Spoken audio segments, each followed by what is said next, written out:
Her bedroom looked like a shrine to serial killers, with framed photos of the Yorkshire Ripper, Myra Hindley, and Rose West right there on the wall.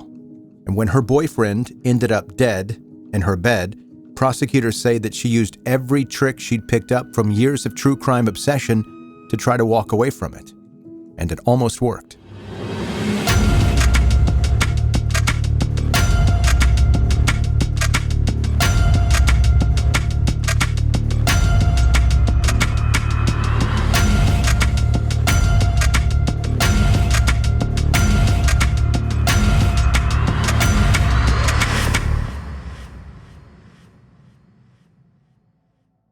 The country in the story we're talking about today is England.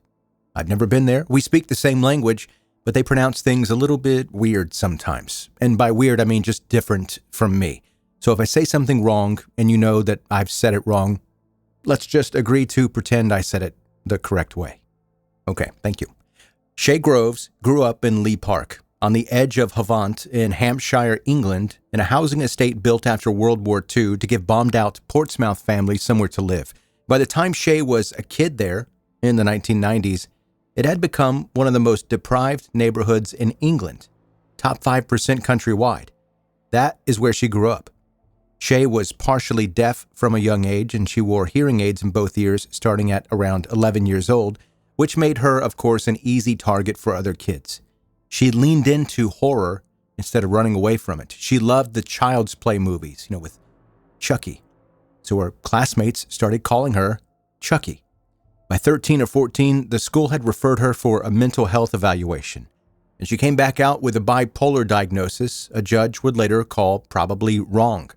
She started drinking and using drugs on and off, started cutting her legs, and at one point pulled a scalpel on a classmate. She left home as a teenager into a relationship with its own problems, and things stayed rocky for years before a stretch where life kind of evened out for Shaye.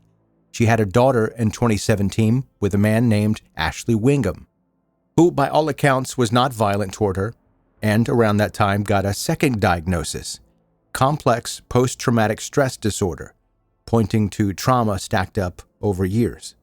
She moved into a council house on Botley Drive in Lee Park with her friend, Lauren White, another single mom, and this is where her identity sharpened into something more extreme. Facial tattoos, piercings, and a bedroom that looked like a horror movie prop closet.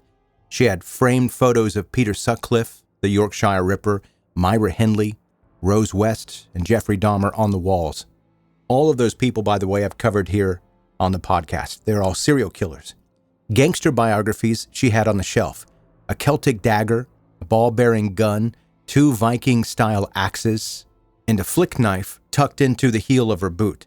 She told the court the dagger was for pagan rituals. The judge didn't buy it, since there was zero evidence that she'd ever practiced anything pagan, and said flat out those weapons were there to be used if she ever decided that she needed them. In February of 2022, Shaye met a 25-year-old from Portsmouth named Frankie Fitzgerald on a night out. Frankie had 2 young kids with a woman named Charlene Scott, and his own history, including a domestic violence conviction against her. These two fell hard and fast.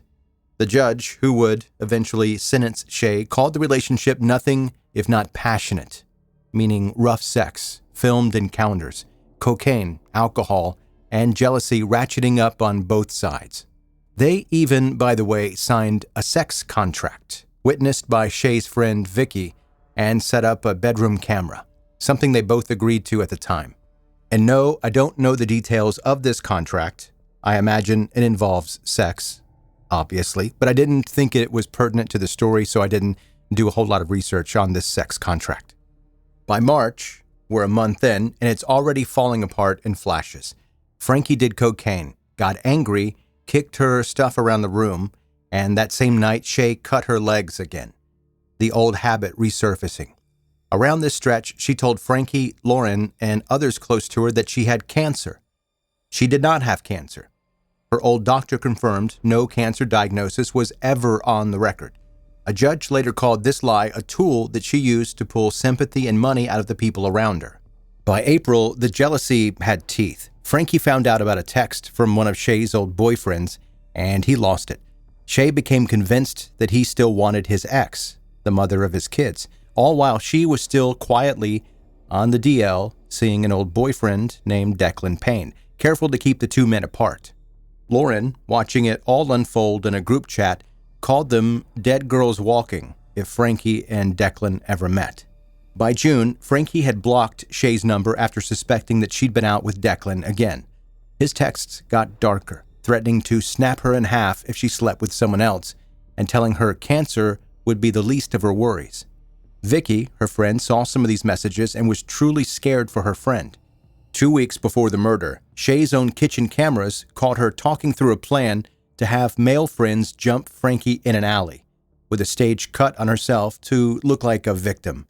Police later investigated it as a possible conspiracy. No charges came, but it shows exactly where her head was already.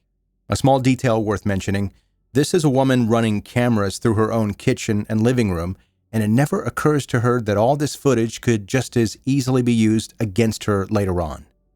On the night of July 16, 2022, Shaye's 5-year-old daughter was with her dad for the weekend.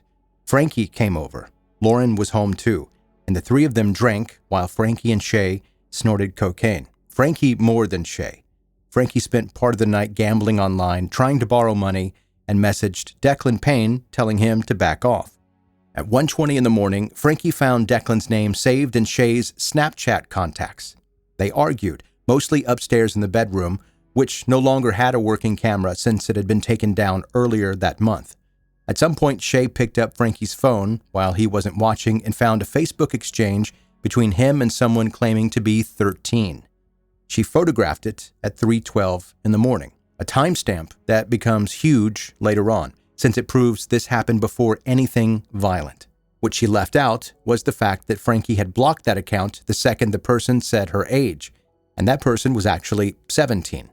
Not that that makes it any better. Frankie came upstairs and fell asleep. While he slept, Shaye took the Celtic dagger that she kept by the bed, and she cut his throat. The pathologist said that it only took moderate force. His jugular vein was completely severed, his carotid artery partially severed, and that first cut alone would have killed him very fast. There were 0 defensive wounds anywhere on his body because he had never had a chance to wake up and fight back. Shaye then stabbed him 19 more times in the chest after he was already gone or nearly dead. Within hours, Shaye FaceTimed Vicky, who later testified Shaye was giggling on the call. Shaye turned the camera toward Frankie's body, wrapped in a bloody duvet, and told her, "I've done him." She wrapped him in trash bags, brought Lauren in as an accomplice, and floated burying him in the garden or staging a suicide. Suicide, with 19 stab wounds and a sliced throat. She texted Vicky claiming that Frankie had left her house alive and even invited another man over while his body was still upstairs. She cleaned with bleach, strong enough that the police smelled it when they walked in, and left the dagger in the bathroom sink. She told officers Frankie had attacked her and that she had footage proving that he'd raped her, and sent Vicky clips from their bedroom recordings edited to make consensual sex look like an assault. Police later recovered the unedited originals, which told a very different story. It all came apart fast. The body cameras on the officers caught her building up this false account in real time before she'd had a chance to practice it and smooth it all out. And that 3:12 a.m. timestamp anchored the whole timeline against her. Every piece of evidence she thought she controlled worked against her instead. At Winchester Crown Court, the same courthouse where Rose West, whose photo hung on Shaye's wall, had once stood trial, the case ran 5 weeks. Shaye testified Frankie had raped her repeatedly and that she grabbed a dagger in self-defense, striking his throat to stop him and stabbing his chest to stop what she called the bubbling. And the jury didn't buy it, deliberating almost 18 hours before a guilty verdict on February 16, 2023, rejecting that self-defense, loss of control, and diminished responsibility. At sentencing, the judge did acknowledge her rough childhood, the abuse, the deafness, the self-harm, and said it counted for something, just not much. He accepted emotionally unstable personality disorder. You might have heard it called borderline personality disorder, or BPD. He accepted that as more accurate than the earlier bipolar diagnosis and said that it reduced her responsibility slightly. He also didn't let Frankie off the hook, calling him a violent man who had threatened and sexually assaulted her. Both things were true at once. The judge sentenced her to life with a minimum of 23 years and left her with one line that a lot of people who followed this case still repeat. The damage you have done cannot be undone. Frankie left behind 2 kids that will grow up without him. Shaye's daughter will grow up with her mother in prison until at least the mid-2040s. Lauren White, briefly a suspect herself, was completely cleared since Shaye told police Lauren had no part in the killing. What lingers about this case goes well past the serial killer's posters on the wall. This is a woman who spent years absorbing true crime documentaries, building what she must have believed was a playbook for getting away with something terrible, and then watched every piece of it come apart under the same kind of evidence those documentaries are built on.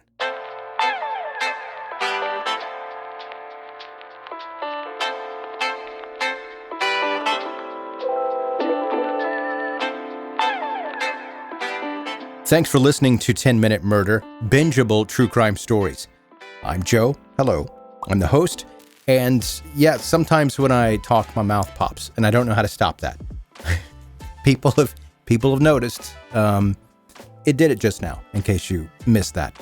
I wish I knew how to stop it. I think it's because my lips are big, but it is what it is. Anyway, here's an email. Subject, this felt weird. Hi, Joe. I was listening to one of your episodes while assembling an IKEA bookshelf. There was something strangely satisfying about solving furniture problems while hearing about detectives solving actual problems. Not sure what that says about me, Melissa, in Rochester, Minnesota. Melissa, I would argue that you have an actual problem, a furniture problem, especially from IKEA. And by the way, I love IKEA, no shade to them, but their stuff's not easy to build.